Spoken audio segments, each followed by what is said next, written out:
There is a pretty significant concern about the national security implications of the Solomon Islands selling some particularly resource-rich and facilities, port facility capabilities to Chinese interests. These are unsettling on a number of levels.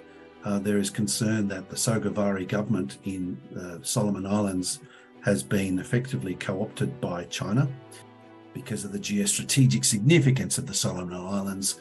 These islands that were effectively, if occupied and controlled by an enemy, would be able to isolate Australia from North America.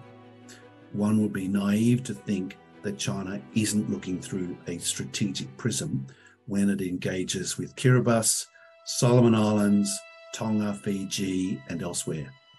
There is considerable unease in Australia about what's happening. There is an overwhelming spike in the level of concern about China's adversarial ambitions and its intentions.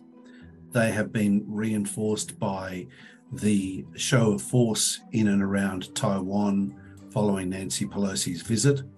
That has resonated in Australia in a way that perhaps President Xi may not have quite appreciated, because it has generated not so much a fear and a desire to, placate, but a sense of, this means we really do need to double down on bolstering our own ability to defend ourselves and to stand up for what we believe in.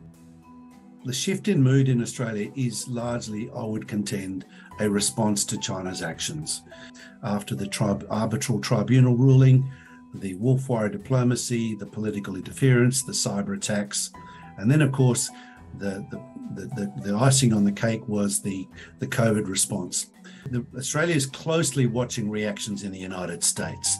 How the United States responds from here on is something of acute attention in Australia. There is a fine balance, if you like, between our fear of abandonment coupled with a fear of entrapment. The fear that perhaps an overly, assertive United States could actually contribute to an escalation over Taiwan that would, like a sucking vortex, draw in Australia as a close and trusted ally into a fight that Australia would very much like to avoid, but might feel compelled to support the United States over. There is a nervousness in Australia that the United States perhaps doesn't have the ticker to pursue this economically and will be focused more instead militarily. An approach that, as we've seen, the United States has not won that many wars in the last few decades, and there's a nervousness that there is a kind of default to military action. We've got $1 trillion hammer, if you like, arguably looking for a nail. And China has been assiduously avoiding presenting a nail.